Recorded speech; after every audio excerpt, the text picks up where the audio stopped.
नमस्कार। सुबह के 11 बजे हैं। दिन की बड़ी बहस, बड़ी खबर लेकर के हम हाजिर हैं। मैं हूं सचिन। 26 जुलाई 2005 की याद आ जाती है, जब से हम पिछले 2-3 दिन से मुंबई की जो तस्वीरें देख रहे हैं, जिस तरीके से पानी में भरा हुआ है, या यूं कह सकते हैं कि जल प्रलय आई हुई है। 14 साल गुजर गए हैं, लेकिन सरकार ने कोई सबक नहीं लिया है। 14 साल बाद भी अगर किसी दिन ज्यादा बारिश हो जाती है तो मुंबई पर आफत आ जाती है। बीएमसी, जहां शिवसेना का राज है, कहती है कि एक दिन में अगर ज्यादा बारिश हो जाए तो कोई क्या कर सकता है। शिवसेना अपने मुखपत्र सामना में कहती है कि एक आध घटना पर सियासत नहीं करनी चाहिए। तो क्या शिवसेना ये मानकर चल रही है कि हर साल बारिश में ऐसी घटनाएं होती रहेंगी और लोगों की जान जाती रहेगी? क्या बीएमसी ने मान लिया है कि ऐसे हादसे और हालात से निपटने के लिए वो नाकाम है? क्या एक आध हादसे में 22 लोगों की मौत हो सकती है और ये शिवसेना को कबूल है क्या? इसलिए सवाल हम ये पूछ रहे हैं कि बारिश में डूबेगी मुंबई तो कैसे शंघाई बनेगी मुंबई? क्योंकि सपना तो शंघाई का दिखाया था ना साहब आपने। मुंबई में हर साल क्यों आता है मौत का मानसून? मानसून तो हर साल आता है, लेकिन क्यों इतनी मौतें होती? तीसरा बड़ा सवाल, 2005 से मुंबई ने क्या कुछ नहीं सीखा है? चौथा, मुंबई में डूबने के लिए लोग टैक्स दे रहे हैं क्या? और सवाल यह भी है कि क्या बरसात में डूबते डूबते बनेगा न्यू इंडिया? सबसे पहले आपको मुंबई में बारिश से अब तक के जो हालात है, ताजा जो अपडेट है वो हम आपको दे दें। मुंबई में आज दोपहर बाद बारिश का अलर्ट है, लेकिन इस वक्त फिलहाल मुंबई में बारिश की रफ्तार धीमी है। कुछ इलाकों में बारिश है लेकिन बहुत धीमी है। हालात फिलहाल तो सामान्य है। स्कूल, कॉलेज और दफ्तर आज खुले हुए हैं। फिलहाल लोकल ट्रेन की हम बात करें, समय पर चल रही हैं। ट्रैफिक सड़कों पर अभी सामान्य है। लोकल ट्रेनों के सेंट्रल रूट पर आज ट्रेनें रविवार के पैटर्न पर चलाई जाएंगी, यानी आज ट्रेनों की संख्या कम होगी। योजना 1772 ट्रेनें रोजाना चलती हैं, आज 1100 चलने वाली हैं, यानी 600 फेरे कम। दोपहर 12:35 पर हाई टाइड का अलर्ट है। 4.69 मीटर ऊंची लहरें उठेंगी। मलाड में कल दीवार गिर गई थी, मरने वालों की संख्या उसमें अब 23 हो चुकी है। मुंबई में पिछले 6 दिनों में 900 मिलीमीटर बारिश हो चुकी है। मुंबई में पूरे सीजन में लगभग 2500 मिलीमीटर बारिश होती है।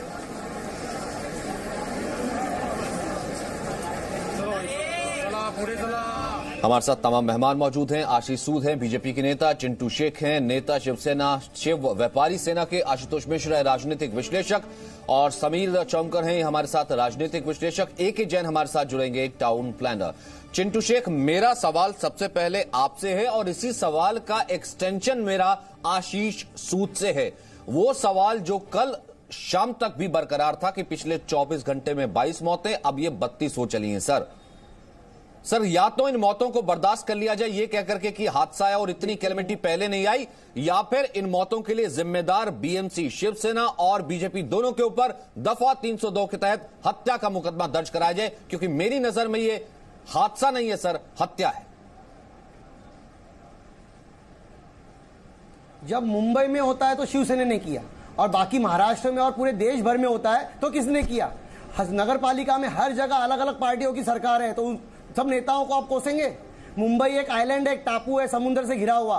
हाई टाइड्स का समय और जो महीने भर में बरसात होती है वो 4 घंटे में हुई, उसके वजह से पानी भर गया। और किसी के मौत के ऊपर हम सियासत नहीं करते, पॉलिटिक्स नहीं खेलते किसी की मौत के ऊपर। हमें भी दुख है, जो इन लोगों की जान गई उससे हमें भी दुख है। और सिर्फ शिवसेना को टारगेट करना, जब अच्छे काम होते हैं बीएमसी के द्वारा, बीएमसी आपको आरोग्य देती है, अच्छी पढ़ाई देती है, अच्छा पानी देती है, अच्छे हॉस्पिटल है, तभी आप नहीं उंगली उठाते हो। मगर जब ये कल एक्सीडेंट था, एक एक्सीडेंट था। अरे एक्सीडेंट कैसे था सर? 32 लोगों ने बिगाड़ा क्या आपका? मुझे एक बात बताइए। बारिश 2 घंटे में गिरी। 2005 में 1000 लोग मर गए थे सर, 32 लोगों ने क्या बिगाड़ा था आपका?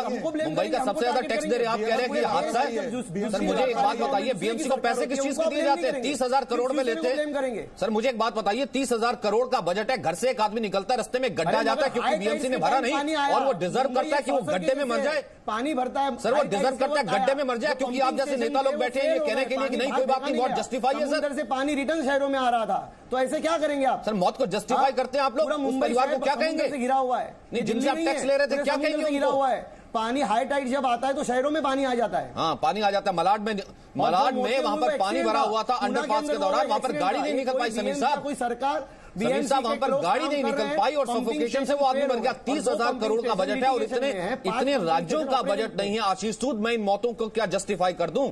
क्या इन लोगों को सिर्फ क्या करके सांत्वना दे दूं? पहले 1000 मरा करते थे, अब तो देखिए सुविधा दे रहे हैं। और जिस तरीके से मुंबई में डेवलपमेंट चल रहा है, मेट्रो का काम चल रहा है, तमाम डेवलपमेंट का काम चल रहा है, आखिरी बार घटना घटी और आगे ऐसा कभी नहीं होगा। हम व्यवस्था सुनिश्चित करेंगे कि 2005 की घटना की पुनरावृत्ति न हो।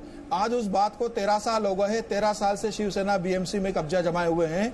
शिवसेना सबसे बड़ी पार्टी है वहां पर, शिवसेना के पास बीएमसी का कब्जा है। आप मुझे बताइए, 13 साल में हालात बद से बदतर होते चले गए। हर साल 20 से 25-30 लोग पानी में मरे जा रहे हैं। 2005 में आपका बजट 5000 करोड़ रुपया था बीएमसी का। आज 13 साल बाद 27,000 करोड़ बजट हो चुका है। लेकिन इतना बजट बढ़ने के बाद भी हालात बद से बदतर क्यों हो रहे?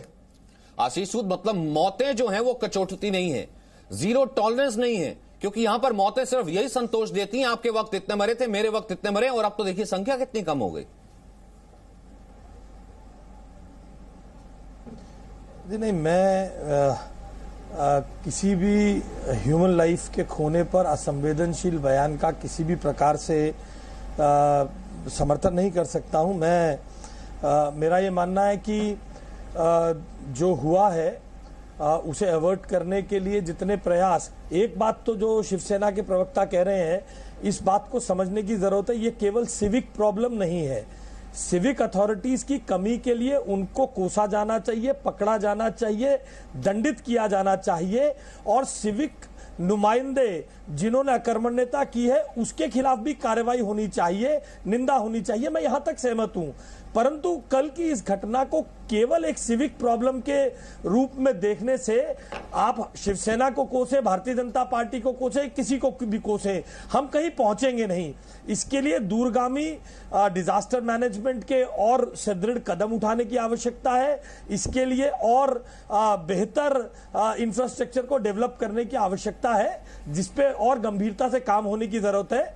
मगर मैं फिर आपसे सहमत हूं, इसके लिए जिन सिविक अथॉरिटीज ने लैक्सिटी की है, अगर कहीं पाए जाते हैं उन्हें दंडित किया जाना चाहिए, निश्चित रूप से अकाउंटेबिलिटी फिक्स की जानी चाहिए। परंतु इस घटना को केवल, मगर इस घटना को, हाँ मैंने आशीष जी मेरी बात, अच्छा ठीक है, पूरी कीजिए अपनी बात। मेरा वाक्य पूरा होने दीजिए, मेरा वाक्य पूरा हो जाए।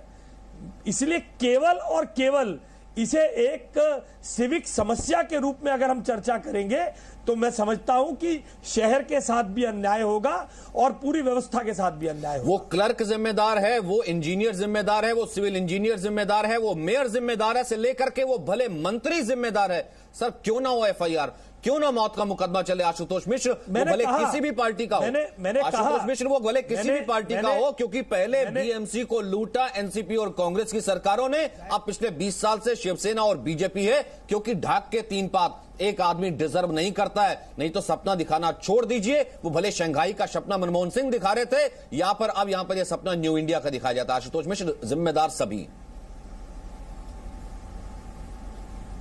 सचिन, आपसे पूर्णतः सहमत हूं कि ये राजनेताओं और अफसरों की गैर जिम्मेदाराना और जो है हृदयहीनता दिखाता है। क्योंकि अभी मैं जो है प्रवक्ताओं को, पार्टी के प्रवक्ताओं को सुन रहा था, तो इनको शायद मालूम नहीं, कल ही सीएजी की रिपोर्ट टेबल हुई है महाराष्ट्र असेंबली में, और उसमें किस तरह से बीएमसी तैयार नहीं थी, पूरा स्टेप बाय स्टेप जो है उन्होंने दे रखा है कि क्या क्या कमियां थी। सबसे चिंताजनक बात यह है कि उसमें एक चीज है जो कि 2005 से पॉइंटेड आउट है कि जो नालियां हैं वो बिलो जो है सी लेवल है, तो जो है पानी बाहर जाता है, और जैसे अभी आप बता रहे थे तो हाई टाइड पे उसी के थ्रू पानी अंदर आ जाता है, उसमें फ्लड गेट्स तक नहीं लगाए गए। एक जो है यहाँ पे जो है उस समय स्टडी हुई थी 2005 के बाद, तो ये हुआ था 600 करोड़ रुपए का करीब खर्चा था, जिससे कि ये सब ठीक किया जा सकता था। उस समय बीएमसी ने उसको रिजेक्ट कर दिया था कि ये सब बहुत महंगी चीज है और हम इसको नहीं करेंगे। लेकिन यहाँ पे तो ये क्यों अफसर और राजनेता, चाहे किसी पार्टी के हो, क्यों जिम्मेदार हैं, उसका आपने ही खबर आज भी दिखाई कि रत्नागिरी का डैम में लीकेज है, ये मालूम थी और फट गया, उसमें भी लोग मर गए। ये हर चीज को जो है प्राकृतिक आपदा कह के अपनी जिम्मेदारी से भागना हमको नहीं अलाउ करना चाहिए। और इसकी गलती सबसे ज्यादा मतदाता को की है, क्योंकि जब वो अगली वोट करने जाता है तब वो ये नहीं सोचता कि जो है हमें जो है इस पार्टी ने या इस राजनेता ने प्रॉपर सर्विस नहीं दी और हमें इसके खिलाफ मत देना चाहिए। फिर से इनको मत मिल जाता है, ये फिर से इनको सत्ता मिल जाती है और कोई भी पार्टी हो, फिर वो सोचती है कि साहब ये तो 4 दिन जो है शोर मचेगा, उसके बाद लोग भूल जाते हैं। और ये बात जो है मतदाता को, केवल टैक्स पेयर नहीं, हर मतदाता वो करे क्या, उसके लिए आपने छोड़ा क्या है? ठीक है, मैं इस चीज में बात करता हूँ। एक सेकंड, आपने रत्नागिरी का जिक्र किया समीर भाई, मैं आपके पास आता हूँ। एक सेकंड में रत्नागिरी की खबर ले लूं। महाराष्ट्र के रत्नागिरी से खबर है, जहां तवर डैम टूटने से डैम के नीचे बसे 7 गांव में बाढ़ आ गई है। इस घटना में लगभग 22 से 24 लोग लापता हैं, जबकि 2 लोगों की लाश रेस्क्यू टीम ने बरामद कर ली है। घटनास्थल पर एनडीआरएफ की टीम को भेज दिया गया है। 7 गांव में बाढ़ है, 6 लोगों की मौत है। लगातार बारिश की वजह से डैम का जल स्तर बढ़ गया है और फिलहाल यह खबर है कि डैम का जल स्तर बढ़ गया है। 7 गांव में बाढ़ की खबर है। लेकिन समीर साहब, ये चीज तो पता थी ना, और तैयारी कहते किसे हैं? चिंटू शेख बहुत आसानी से कह देते हैं कि मुंबई में हुए तो शिवसेना, बाहर कुछ हो तो आप जिम्मेदार क्यों नहीं ठहराते? कल से यही क्लीशे चल रहा है कि भैया बाहर को भी जिम्मेदार ठहराइए और हमारे को भी पड़ता है। आप देखिए, हर साल बम्बई में पानी आता है, हर साल अव्यवस्था उत्पन्न होती है और हर साल यही एक ही तक दिया जाता है। आप जून 2016 से लेकर 18 तक बीएमसी ने 4,500 करोड़ रुपया खर्चा किया है बम्बई की सड़कों और ड्रेनेज सिस्टम को सुधारने के लिए। आप बताइए, 2 साल में 4,500 करोड़ रुपया खर्चा करने के बाद ये हालात बम्बई के हमें दिख रहे हैं कि आज बम्बई में लोग मारे जा रहे हैं और घर घर में पानी घुस रहा है। मुझे लग रहा है बीएमसी के अंदर जो भ्रष्टाचार बना हुआ है उसको सुधारने की जरूरत है और अधिकारियों को अकाउंटेबिलिटी करने की जरूरत है, उनको सुधारने की जरूरत है कि व्यवस्था सुधारे।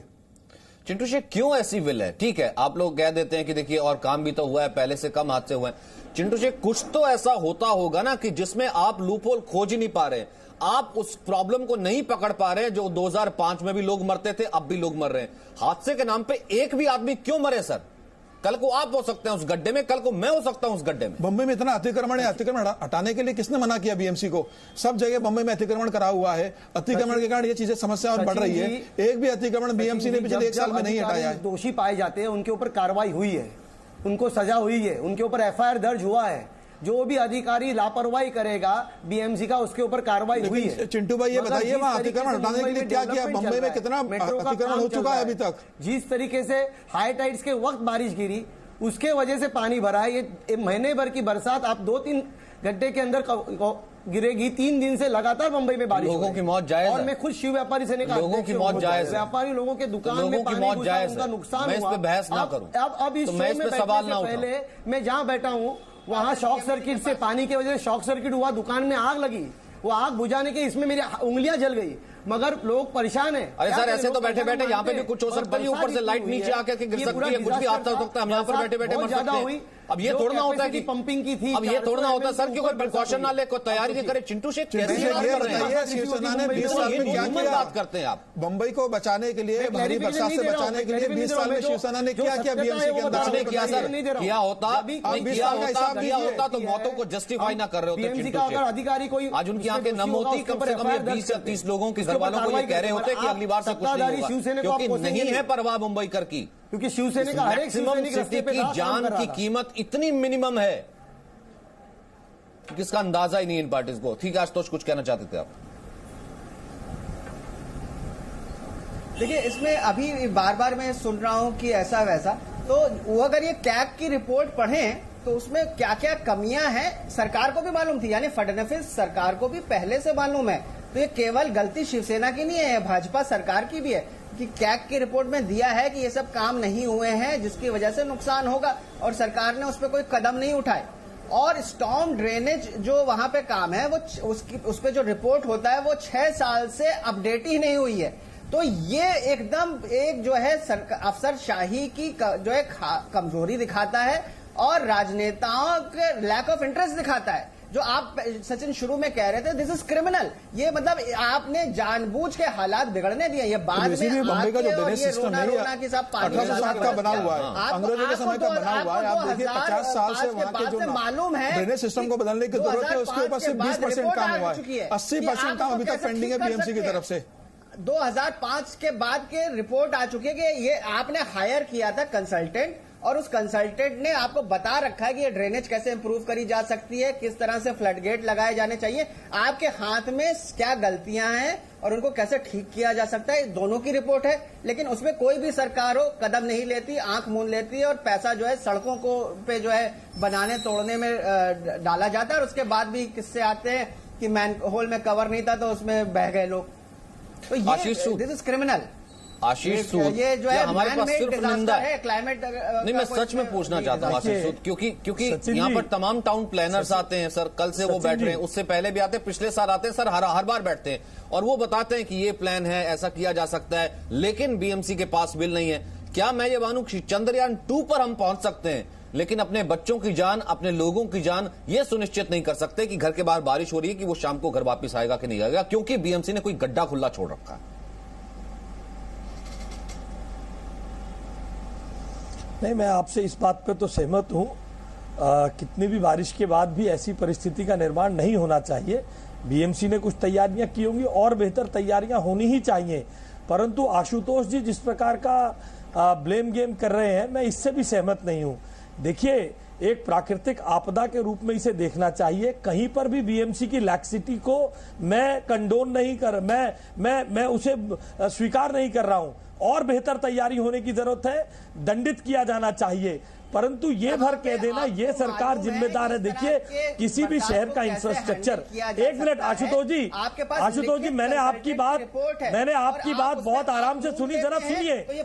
जब आपके ऊपर से आईने पे से पर्दा उठता है, जरा प्राकृतिक आपदा क्यों कहते हैं? देखिए, मैं इस समय ये तू मैं नहीं करना चाहता हूँ। कोई अरे सुनिए ना भाई साहब, सुनिए, इसलिए कह रहा हूँ, आपका आईना नहीं है। अरे भाई साहब, आप बोलिए 10 साल पहले, आप बोल नहीं पाएंगे आशुतोष जी, आप ये नहीं बोल पाएंगे। 10 साल पहले मैं यहाँ कांग्रेस, बीजेपी और शिवसेना करने नहीं आया हूँ। इस पे हमें संवेदनशील होकर चर्चा करनी है।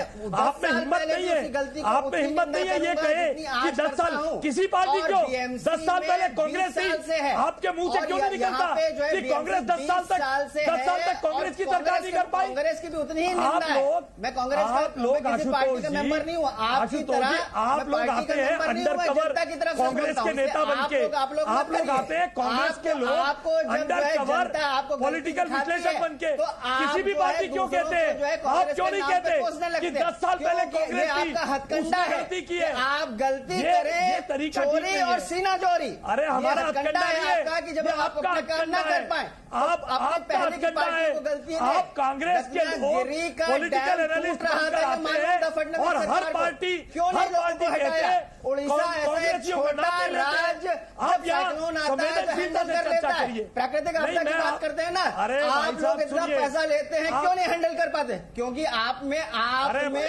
बार ये इच्छा नहीं है। कोई भी आप सारी चीज राजनीति पे रखते हैं, आप सोचते हैं कि हर चीज कांग्रेस पे गलती दे दो, आपको 10 साल पहले नाम ले लो और कह दो कि हम फेल हो गए, हमारे फेलियर की वजह हम पहले की सरकार थी। आपको वोट इसीलिए मिला कि आप चीजों को सुधार सके, इसलिए नहीं कि आंख बंद करके बैठे रहे। मत बताइए, वो हर आप यहाँ बैठ के कहते हैं पब्लिक पागल है, पहले की सरकार दे देती है, पहले की सरकार उतनी ही जिम्मेदार है जितने की आप अपनी जिम्मेदारी से भाग नहीं जा सकते। जब लिख के दे रखा है कंसल्टेंट ने, जब सीएजी लिख के दे रहा है कि ये काम नहीं हुआ है, तो फडणवीस सरकार ने शिवसेना को क्यों नहीं बीएमसी को पुल अप किया? क्यों? क्योंकि राजनीतिक कारणों से अब उनको साथ चाहिए असेंबली पोल में, उनको डर है कि शिवसेना के खिलाफ बोलेंगे तो फिर वो खड़े होकर उद्धव ठाकरे कह देंगे कि चौकीदार चोर है। आप राजनीति को पहले रखते हैं, राजनीति से उठेंगे नहीं तो ये यही होता रहेगा, करप्शन बढ़ता रहेगा। हर पार्टी, चाहे कांग्रेस हो, चाहे बीजेपी हो, चाहे शिवसेना हो, सब इक्वली जो है, जो आम नागरिक को उसके लिए जिम्मेदार हैं। मेरा सवाल फिर वहीं पर आ जाता है, सब सीपीआई की लिए, उसके बाद कांग्रेस आएगी। लोग अगर ऐसे ही मरते रहेंगे और कोई रिस्पॉन्सिबिलिटी फिक्स नहीं होगी, कोई स्ट्रिंजेंट एक्शन नहीं होगा लॉ के साथ, तब तक जो है इस तरह के हादसे होते रहेंगे। और इसका एक ही सोल्यूशन है कि इन मौतों को ये कहना छोड़िए कि ये एक दुर्घटना है, इट्स नॉट एन एक्सीडेंट, ये मर्डर है, ये हत्या है। जब हम ये सुनिश्चित नहीं कर पाते इतना टैक्स लेने के बावजूद भी कि वो आदमी घर वापस आ पाएगा या नहीं आ पाएगा, या फिर एक किसी गड्ढे से, एक एजेंसी की लापरवाही के गड्ढे से वो मर जाएगा।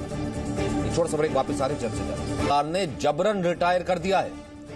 ये एक बहुत बड़ी कार्रवाई है। 400 अधिकारियों के खिलाफ कुल मिलाकर के सख्त कानूनी कार्रवाई के निर्देश दिए गए हैं। विनोद मिश्रा हमारे साथ मौजूद है। विनोद, पूरी खबर बताइए। देखिए, सरकार बनने के बाद ये फैसला किया गया था कि जो भी नॉन परफॉर्मिंग एसेट है या जो अधिकारी काम नहीं कर पा रहे हैं, जिनकी उम्र 50 साल के पार हो चुकी है, ये खिलाफ भ्रष्टाचार के या अपराध से कोई मामला लंबित है, ऐसे अधिकारियों की सूची बनाई जाएगी, स्क्रीनिंग की जाएगी। हर विभाग को कहा गया कि वो अपने यहाँ के अपने विभाग के ऐसे अधिकारियों की स्क्रीनिंग करे। बाकायदा स्क्रीनिंग कमेटी बनाई गई, मुख्य सचिव को इसका नोडल अधिकारी बनाया गया और इस स्क्रीनिंग कमेटी ने फैसला किया कि जो लोग सरकार के लिए किसी काम के नहीं है उनको वॉलंटरी रिटायरमेंट दिया जाएगा, जबरन रिटायरमेंट दिया जाएगा। ऐसे 200 अधिकारियों कर्मचारियों को अब तक जो है वो वॉलंटरी रिटायरमेंट दे दिया गया है। 400 अधिकारियों को नोटिस जारी किया गया, उनके खिलाफ भी कार्रवाई की गई, उनको भी और कहा यह गया है कि अगर ये लोग नहीं सुधरते हैं तो इनको भी वॉलंटरी रिटायरमेंट दिया जाएगा। इसके अलावा आगे भी करीब 100 से ज्यादा अधिकारी ऐसे हैं जो स्क्रीनिंग कमेटी के पास इनके नाम है, जिसकी जांच की जा रही है और पाया जाता है कि ये लोग भी नॉन परफॉर्मिंग एसेट सरकार के लेकर है तो इनके खिलाफ भी कार्रवाई की जाएगी। सरकार ने बहुत साफ किया है कि जो लोग काम करेंगे उन्हें पुरस्कार दिया जाएगा। Exactly. जो लोग काम नहीं कर सकते उन्हें सरकार में रहने का अधिकार नहीं है, या तो खुद छुट्टी ले या सरकार उन्हें जबरन छुट्टी दे देगी। तो इसमें क्या कुछ कानूनी कार्रवाई के निर्देश हैं और कुछ को जबरन रिटायर भी किया गया?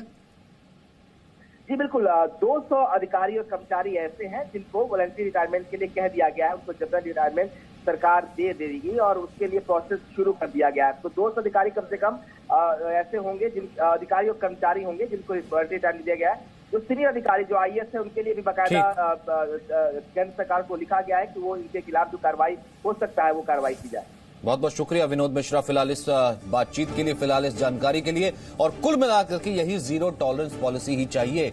आशीष सूद, अगर ये उत्तर प्रदेश में हो सकता है कि 400 अधिकारियों पर बड़ी कार्रवाई, तो यही मुंबई में क्यों नहीं हो सकता, ये BMC में क्यों नहीं हो सकता, जहां पर हम देख रहे हैं कि सीधे तौर पर BMC नाकाम है भ्रष्टाचार के कारण। आप भी जानते हैं वोट बैंक से ऊपर उठ करके अगर बल्लेबाज विधायक को बात कर सकते हैं प्रधानमंत्री मोदी, जीरो टॉलरेंस यूपी में हो सकता है, तो वही मुंबई में क्यों नहीं हो सकता सर? और इसी की जरूरत है, इसी के लिए शायद मैंडेट है।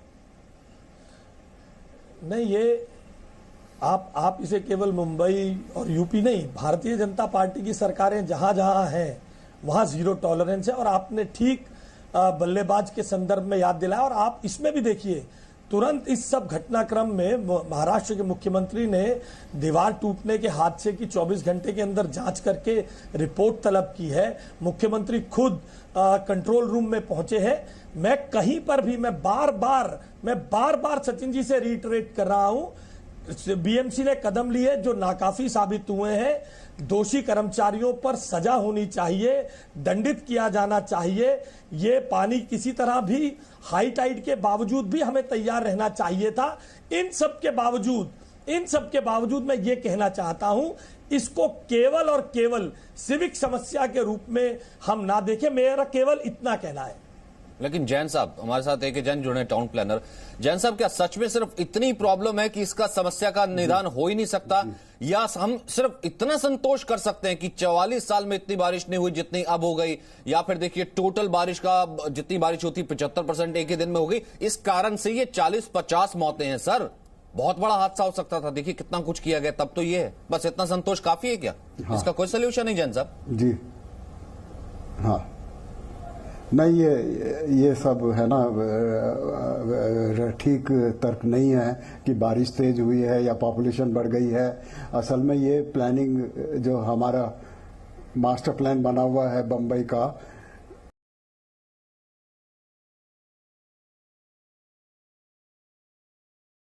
मास्टर प्लान को पूरा रिवाइज करना पड़ेगा। दूसरी इसमें विडंबना ये है, कॉन्ट्रडिक्शन ये है कि एक तरफ तो हम देख रहे हैं कि भयंकर बारिश सूखा पड़ रहा है। जैसे लातूर में आपको याद होगा ट्रेन से पानी भेजा गया था, और विदर्भ में मराठवाड़ा में भयंकर सूखा पड़ रहा है। तो हमें एक योजना बनानी पड़ेगी BMC के एरिया के बाहर इनको सम्मिलित करते हुए कि पूरा ड्रेनेज सिस्टम, पूरा रेन वाटर हार्वेस्टिंग सिस्टम और जो लेक्स और कैनाल्स का सिस्टम एक ईजाद किया जाए कि जहां पर भी सरप्लस पानी है, रेन जैसे पड़ रही है, वो ट्रांसफर हो जाए सूखे वाले एरिया में। तो एक इरिगेशन का प्लान बने, इसका पूरा का पूरा रीजनल प्लान, और उस तरह से ही ये समस्या हल हो सकती है। तो मतलब कहने का ये है कि ब्लेम करना तो बहुत आसान है और उससे कोई नतीजा नहीं निकलेगा, लेकिन एक हमें मास्टर प्लान को दोबारा रिव्यू करना पड़ेगा, मुंबई के मास्टर प्लान को, और दूसरा इसमें एक पूरा कैनाल सिस्टम, एक इरिगेशन सिस्टम डेवलप करना पड़ेगा जो कि बीएमसी के दायरे से बाहर होगा, और उसमें आपकी महाराष्ट्र सरकार को एक इनिशिएटिव लेना पड़ेगा और कई सारे डिस्ट्रिक्ट को कवर करके जहां पे सूखा पड़ रहा है, जहां पे अतिवृष्टि हो रही है, उन सबका एक बैलेंस वे में प्लानिंग करना होगा। मुझे लगता है जैन साहब बिल्कुल बराबर बोल रहे हैं कि मुंबई के लिए खास तौर से खाली बीएमसी के अलावा मुझे लगता है महाराष्ट्र सरकार और केंद्र सरकार को भी साथ में आना पड़ेगा और इन तीनों को बीएमसी, केंद्र सरकार, राज्य सरकार मिलकर एक कोई योजना बनाए, नया प्लान करे मुंबई को इन परिस्थितियों से बचाने के लिए, और तीनों के बीच सामंजस्य बहुत बेहतर होना चाहिए। दलगत राजनीति के ऊपर उठकर तीनों आपस में मिलकर काम करें तो मुझे लगता है कि समस्या का समाधान हो सकता है। लेकिन बात यह है ना, एहसान अब्बास होता नहीं है ना, हम उसी मुंबई की स्पिरिट को सलाम करने लग जाते हैं जिस मुंबई ने अभी 50 जानें खोई हैं, या जिस मुंबई ने अभी जो है पिछले 24 घंटे के अंदर, 48 घंटे के अंदर 30 जानें खोई हैं। क्या कसूर था उनका? हमको तो हमारा शर्म सर से झुक जाना चाहिए और हम यहां पर जुहू की चौपाटी की तस्वीरें दिखाने लगते हैं कि मौसम ठीक हो गया, देखिए मुंबई वापस सड़क पर आ गई है। हमें तो ये मुहिम तब तक चलानी चाहिए जब तक यहां पर भले वो मेयर हो या फिर नेता लोग हो, वो जेल में क्यों नहीं हो जाते।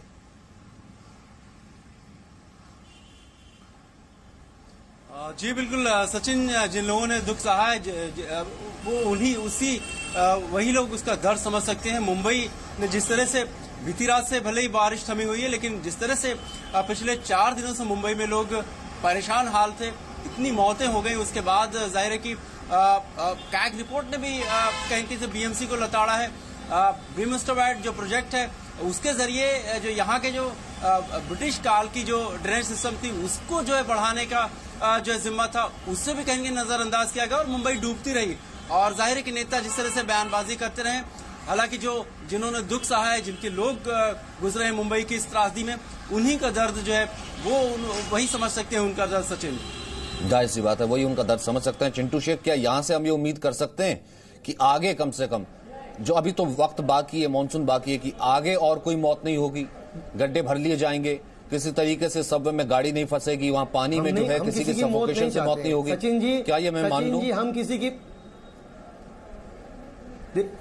देखिए, हम किसी की मौत नहीं चाहते सचिन जी, हमें भी नुकसान हुआ है। हम शिव व्यापारी सेने वालों ने कल एक मैसेज सीएम साहब को दिया कि हम व्यापारियों का जो नुकसान हुआ है, जो दुकानदारों का नुकसान हुआ है, वो कौन भर के देगा। तो उन्होंने तुरंत 2 मिनट के अंदर रिप्लाई किया।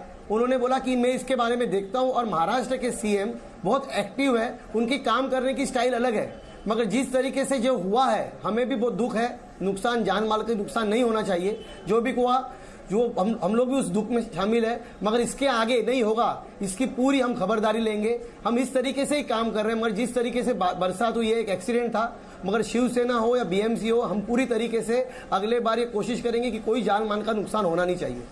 लेकिन क्या इसमें ये नहीं हो सकता है एक तरीके का सोल्यूशन, हम जिसे ये कह सकते हैं कि आप बीएमसी को, जब आप ये देख रहे हैं कि बीएमसी से कोई सोल्यूशन तो जारी है सचिन जी, सोल्यूशन जारी है। सर सोल्यूशन जारी होता तो जाने ऐसे नहीं जाती ना, सोल्यूशन जारी होता के लिए लिटिगेशन में नहीं समीर, अगर सोल्यूशन जारी होता तो नहीं जाती ना जाने। मगर आप क्या बीएमसी हम ये माने कि एक तरीके का एक ऐसा बर्डन हो चुका है, एक उस तरीके की नॉन परफॉर्मिंग एसेट हो चुका है जो मुंबई की इस समस्या को तो सॉल्व नहीं कर सकता। बिल्कुल, मुझे लग रहा है 2005 की जो भीषण त्रासदी मुंबई में हुई थी, जिसमें 1000 लोगों की जानें गई थी, मुझे लग रहा है एक बहुत बड़ा मुंबई के लिए सबक था। बीएमसी को उस सबक से सीखना चाहिए था और उसके तुरंत बाद एक दीर्घकालीन योजना के साथ सामने आना चाहिए था कि अगले 5 सालों में, अगले 7 सालों में और अगले 10 सालों में हम मुंबई को इस समस्या से मुक्त कर देंगे और ये हमारा एजेंडा है। मुझे लग रहा है मुझे 13 सालों के बाद भी बीएमसी किसी बड़े व्यापक एजेंडे के साथ सामने नहीं आई है और अभी भी उनका जो व्यवहार और कार्यशैली है वो बहुत लचर व्यवस्था है। मुझे लग रहा है इसके लिए बीएमसी का भ्रष्टाचार एक बहुत बड़ा मुद्दा है, जो बीएमसी में भ्रष्टाचार जारी है। शिवसेना को इस ओर देखना चाहिए मुझे लग रहा है, और आने वाले समय में केंद्र सरकार को इसमें बहुत दबंगी से हस्तक्षेप करना पड़ेगा, वरना यह अव्यवस्था लगातार चलती रहेगी और हर साल हम इसी हादसों पर चर्चा करते रहेंगे। ठीक है, आशुतोष मिश्र, फिर उसके बाद आशीष जवाब देने के लिए। देखिए, मेरे शायद को पैनलिस्ट ने मैंने पहले बताया था, सुना नहीं, कि जो 2005 में आपदा आई थी उसके बाद एक कंसल्टेंट हायर किया गया था और उसने एक पूरा कैसे ड्रेनेज सिस्टम को आप चेंज करें, कैसे फ्लड गेट्स लगाएं, इस पे पूरी रिपोर्ट बीएमसी को दी थी और ये उस वक्त इस पे खर्चा करीब 600 करोड़ का था। तो बीएमसी ने किया, उसको जो है कार्यान्वित ने किया था कि भाई ये बहुत महंगा है। तो इनके पास क्या होना है ये मालूम है। और अभी जो है शिवसेना के प्रवक्ता कह रहे थे कि फडणवीस साहब जो है बड़े एक्टिव है। वो हो सकता है टीवी स्टूडियो में एक्टिव हो जाने में और ट्विटर पे एक्टिव हो, लेकिन जब आपको मालूम है कि 6 साल ऐसा बिल्कुल नहीं है, ऐसा बिल्कुल नहीं है, ऐसा बिल्कुल नहीं है। टीवी एक्टर में नहीं, वो डिजास्टर मैनेजमेंट के कंट्रोल रूम से पूरा वॉच कर रहे थे। आपको क्या लिख के दे रखा है कि क्या क्या कमियां रह गई हैं, दिन रात तो उस पर कार्रवाई क्यों नहीं करते हैं? मैं बताता हूँ क्यों नहीं करते। हर प्रणाली काम कर रही थी, हर सिस्टम काम कर रहा था, में जाएंगे हर सिस्टम काम कर रहा था। आपको स्टूडियो में बैठकर ये आरोप लगाना बहुत आसान है, नाम पे मांगना है। परिस्थिति मुंबई की क्या थी हम जानते हैं। वो जो है जाएंगे कहेंगे भैया राम मंदिर के नाम पे वोट मांगेंगे। हमें कोई मुख्यमंत्री की तारीफ नहीं कर रहा हूँ, अगली बार जिस तरीके से काम हुआ उसकी तारीफ कर रहा हूँ कि वो सोशल जो उनको सर्विस अगर कोई एक्सीडेंट हो जाए उसमें मुख्यमंत्री क्या करेंगे? प्रोवाइड किया हम तो कोशिश करेंगे कोई जान माल की नुकसान ना हो। या जो है खाली वादों पे वोट देंगे, क्योंकि इनको कैसे ठीक करना है। आपको विकास भी चाहिए, डेवलपमेंट भी चाहिए। जब विकास का काम होता है, डेवलपमेंट का काम होता है तो बाकी समस्या होती है। सब रोड पे मेट्रो का काम चल रहा है तो इसलिए लोग मरेंगे नीचे जाते हैं। विकास के नाम डेवलपमेंट देखिए मुंबई में किस तरीके से हो रही है। नहीं मांगा, नहीं हम नहीं चाहते, मगर ये जो आरोप लगा रहे हैं मेरे योगी जो आरोप लगा रहे हैं मुख्यमंत्री के बारे में मैं आरोप सुनूंगा नहीं, क्योंकि वो कल डिजास्टर रूम में बैठकर पूरा काम कर रहे थे, दिन रात पूरा वॉच कर रहे थे। उन्होंने पूरे जितने भी लोग थे उनको एक्टिव कर दिया था काम। क्या हाल है ये सबके सामने एकदम साफ है। आपको लगता है डिजास्टर रूम में बैठ के भाषणबाजी नहीं कर रहे थे? आवाज चली गई नहीं, लेकिन आशीष सूद आवाज आ रही है आपको? ठीक है, वहां तक आवाज नहीं की नहीं, लेकिन भाषणबाजी नहीं कर रहे थे। लेकिन तस्वीरें तो लोगों तक यही पहुंचती है ना चिंटू शेख। वहां पर लोग तो यही देखेंगे ना, क्योंकि पिछले साल भी मौतें हुई थी, उससे पिछले साल भी मौतें हुई थी और बीएमसी जो है वो शिवसेना गवर्न करती है। तो ऐसे में हर साल तो यही कहती है देखिए काम कर रहे थे, इस बार ड्रेनेज अच्छा किया है, इस बार दुरुस्त किया है, बारिश ज्यादा आ गई इस कारण से लोग मर गए। ठीक है, आप जस्टिफाई नहीं कर रहे हैं चिंटू शेख।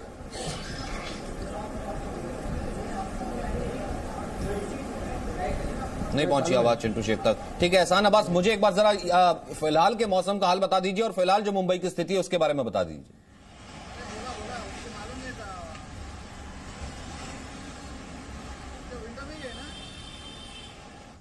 नहीं लगता है कुछ टेक्निकल दिक्कत है कि किसी तक आवाज नहीं जा रही है।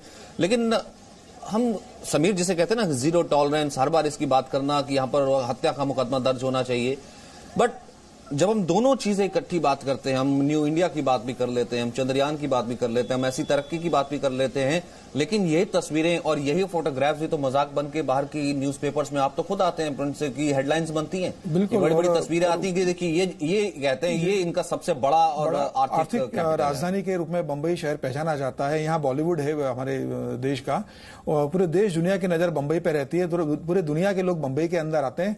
मुझे लग रहा है बंबई के लिए बहुत दीर्घकालीन योजना की जरूरत है। राज्य सरकार, केंद्र सरकार मिलकर इसमें कोई बड़ा कदम उठाएं, बड़ी योजनाएं लेके आए। अब देखिए जो बंबई का ड्रेनेज सिस्टम है वो 1860 का बना हुआ है, अंग्रेजों के समय का।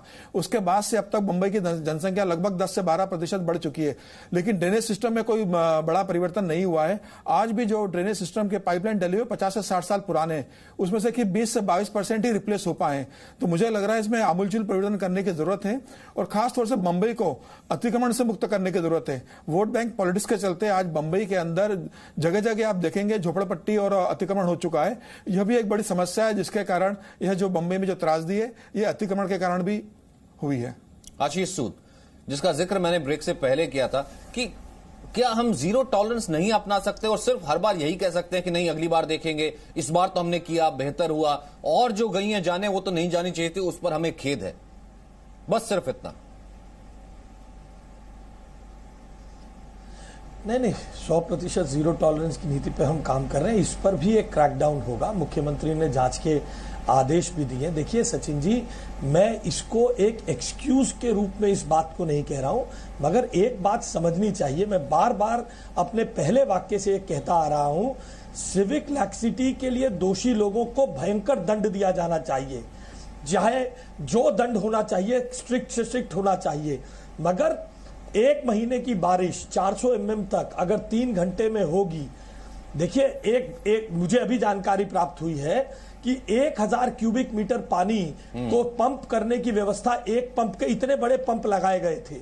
डिजास्टर मैनेजमेंट में और बेहतर फोर्सी करके काम करने की आवश्यकता है। जो यहां पर पैनलिस्ट कह रहे हैं कि केंद्र सरकार को भी रोप इन करके एक वृहत योजना बनाने की जरूरत है, मैं इससे सहमत हूं।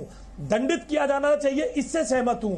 परंतु जिस प्रकार का आज रवैया राजनीतिक विश्लेषक के रूप में आशुतोष जी का रहा है, असंवेदनशील रवैया है, बार बार इसको तू मैं और दोष के रूप में जो बार बार, और साथ में ऐसा दोष कि जनता फिर उन्हीं को वोट दे देती है। जैसे कांग्रेस को वोट न देके जनता ने बहुत बड़ा दोष कर दिया है। इस प्रकार का जो रवैया है, मैं इसकी भी कठोर शब्दों में निंदा करता हूं। जनता ने अपने विवेक से वोट दिया है, जनता दोषियों को दंडित करती है। जब इमरजेंसी में पत्र पत्रिकाएं, चैनल, टीवी सब बंद कर दिए गए थे, तब भी जनता ने दोषियों को दंडित किया था, और अब भी झूठ फैलाने वालों को दंडित किया है। आशुतोष जी सरीखे लोगों को इस बात को समझ लेना चाहिए, अपना एरोगेंस छोड़ना चाहिए और संवेदनशीलता के साथ जनता से और सरकारों के साथ पेश आना चाहिए। आशुतोष मिश्र,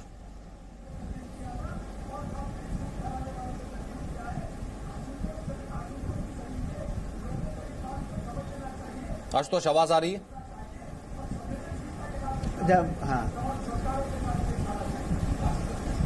देखिए, यहाँ पे दिक्कत क्या है कि आशीष सूद साहब जो है अपने गलती मानेंगे नहीं, और ये जब भी कोई आम आदमी इनके खिलाफ बोलेगा तो ये उस पे जो है उंगली उठाने लगेंगे। ये जो है इस तरह का झूठा प्रचार करके ये बार बार गाना गा रहे हैं कि लोगों को मालूम नहीं है। मैं तो आपको बता रहा हूं कि 2005 के बाद रिपोर्ट तैयार हुई थी और उसमें 600 करोड़ के खर्चे के बारे में बात हुई थी। उसके बारे में क्यों नहीं बात ये करते?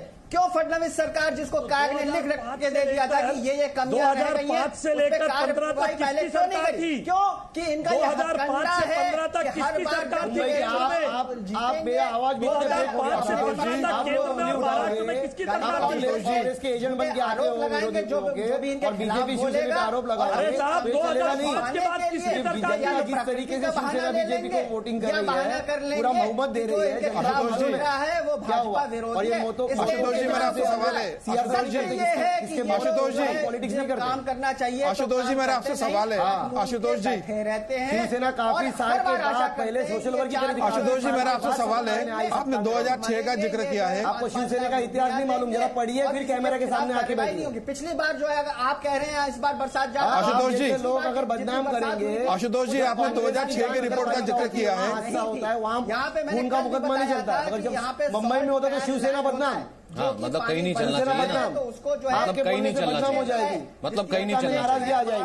मतलब हम पे क्यों चले भैया? अगर हमने मारा तो क्या दिक्कत है? बाहर वाले भी तो मारते हैं, है ना? बाहर वाले भी तो मारते हैं, क्या दिक्कत है? आशुतोष जी, हमारे गड्ढे में आके मर गया तो क्या दिक्कत है? ठीक है चिंटू जी, एक सेकंड, एक एक करके आशुतोष जी, एक एक करके सर, एक एक करके आम आदमी के खिलाफ की तरफ से बोलता हूँ। ये जबरदस्ती आशुतोष जी, आरोपण करके झूठा कैरेक्टर एसेसिनेशन। आशुतोष जी, मेरा आपसे सवाल है। आशुतोष जी, मेरा आपसे सवाल है। आम आदमी शिवसेना को जिताती है, आप क्या दिल्ली में बैठ के बोलो? बहुत आसानी से सारी दुनिया जानती है। आशुतोष जी, सारी दुनिया जानती है। अब ऐसा है आशुतोष जी, खुद को सर्टिफिकेट तो कम से कम मत दीजिए। आशुतोष जी, खुद को सर्टिफिकेट मत दीजिए किस आइडियोलॉजी के बोलते हैं और कौन सी आइडियोलॉजी सूट नहीं करती है, तो कब आम आदमी के प्रवक्ता हो जाते हैं, वो भी हमने देखा है। लेकिन एक एक करके एक आशुतोष जी, 2015 तक महाराष्ट्र में किसकी सरकार थी? शिवसेना के ऊपर बार बात कर रहे हैं। मर्डर का मुकदमा चलेगा। 2005 से 15 तक कांग्रेस के राज में, कांग्रेस की नगर पालिका में होगी तो उधर कुछ नहीं हुआ, हादसा, वो एक्सीडेंट। दीपा पोती करेंगे आशुतोष जी, फिर जाके बेशर्मी से आशुतोष जी, आशुतोष जी, बिल्कुल नहीं, बिल्कुल नहीं। कल चीफ मिनिस्टर पूरे दिन डिजास्टर मैनेजमेंट के कंट्रोल रूम में थे, काम चल रहा था, जनता जाग गई, पंपिंग स्टेशन भी काम कर रहे थे, मगर पानी इतना ज्यादा अंदर आ रहा था, इनको था कि पानी बाहर जा नहीं सका। और हमने 2005 में कंसल्टेंट ने रिपोर्ट दी। आशुतोष जी, और 5 से 15 तक राज्य में सरकार किसकी थी? सरकारें हैं जो अपना काम नहीं करती हैं, उनको दंड मतदाता दे। अरे 2005 से 15 तक किसकी सरकार थी? टीएमसी कमिश्नर के साथ था, मैंने उनका काम देखा, हर एक आदमी 3-3 अरे आशुतोष जी, जवाब तो दीजिए। आपने क्या सर्विस प्रोवाइड करी इस पे? जब आशुतोष जी, तब इनकी आंखें कंसल्टेंट की रिपोर्ट आने के बाद महाराष्ट्र राज्य में जिसकी सरकार थी पूरी दुनिया भर में देखते हैं, और ऐसे एजेंट आकर अगर हम पे उंगलियां उठाएंगे तो शिवसेना बदनाम नहीं होगी। जो कि इनकी गलतियां इनको पॉइंट आउट करते हैं, मतदाता को जगना बाहर आइए। आशुतोष जी, आपकी बात सुन के मेरी बात का जवाब दीजिए। मेरे पास वक्त कम है, मेरे पास वक्त कम है। जो लोग देख रहे होंगे ना सर, जो लोग देख रहे होंगे वो कहीं ना कहीं शर्मसार होते हैं इस तरीके से एक दूसरे पर सिर्फ आरोप प्रत्यारोप लगा करके। आशुतोष जी नहीं, ठीक है, लोग जो हैं लोग, क्योंकि आशुतोष जी यहाँ पर सब जानते हैं, एक ही थाली के सब चट्टे बट्टे हो जाते हैं। सब दुनिया देख लेती है कि ठीक है, जो कहता है कि अगली बार नहीं होगा दोबारा होता है, और उससे पहले जिन सरकारों ने राज किया तब भी हमने देखा है। लास्ट कमेंट समिति 30 सेकंड। आशुतोष जी, आप 2006 का जिक्र कर रहे थे, आप बताइए 2006 से लेकर 2014 तक महाराष्ट्र में किसकी सरकार थी? इसके अलावा आप देखिए लंबे समय तक महाराष्ट्र में किस सरकार ने राज किया है? 5 साल हुए देवेंद्र फडणवीस सरकार आए हुए, 60 साल महाराष्ट्र में कांग्रेस की सरकार रही है। क्या किया कांग्रेस ने बीएमसी में सुधारने के लिए? आप बताइए आशुतोष जी। नहीं बताएंगे सर, वो कहेंगे मैं कांग्रेस का प्रवक्ता ही नहीं हूँ। आप बताइए आशुतोष जी, आप बीजेपी पे आरोप लगा रहे हैं, 60 साल कांग्रेस ने राज किया है महाराष्ट्र में। सारी सरकारों को बराबर दंड मिलना चाहिए। उन सरकारों को उठा के मतदाता ने बाहर छोड़ दिया। मैं किसी पार्टी का स्पोक्स पर्सन नहीं हूँ, उनको सजा मिली और अब इनको सजा मिलनी चाहिए, मेरा कहना यही है। इसीलिए इनके जितने भाजपा और शिवसेना के समर्थक हैं वो छटपटा रहे हैं, क्योंकि मैं तो कहता हूं कि कांग्रेस को भी दंड दो तो भाजपा को भी दंड दो, शिवसेना को भी दंड दो। छटपटा तो लोग रहे हैं सर, इस वक्त छटपटा तो लोग रहे हैं मुंबई के, जो बाहर नहीं निकल पा रहे हैं। सिर्फ इतना मुख्यमंत्री कह देते हैं कि बाहर मत निकलेगा। सर उस आम आदमी से पूछिए जिसका बगैर बाहर निकलिए गुजारा नहीं है, जो पानी, जिसके कंधों तक पानी है लेकिन वो फिर भी जाता है यहाँ पर कमाई करने के लिए, क्योंकि उसका गुजारा नहीं है, रात की रोटी नहीं बनेगी। सिर्फ इतना कह दिया जाता है कि बहुत जरूरत है तो बाहर निकलेगा, क्योंकि हमने देख लिया है वहां पर जो हेडक्वार्टर बनाया वहां पर जाकर के की हालात क्या है। शिवसेना बहुत आसानी से कह देती, पिछली बार तो कुछ काम नहीं हुआ था, इस बार भी काम हुआ है, उससे पहले कुछ काम नहीं होता था, अब काम हुआ है, लोग मर रहे हैं तो कोई बात नहीं, एक्सीडेंट हो गया, लेकिन ये एक्सीडेंट बर्दाश्त नहीं है, ये मौतें मैं आपको लगातार कह रहा हूं, और ये बिल्कुल इस तरह के लोकतंत्र में तो ये बिल्कुल कतई बर्दाश्त नहीं है। बहुत बहुत शुक्रिया आप सभी का। एक छोटा सा ब्रेक, खबरें लगातार जारी है।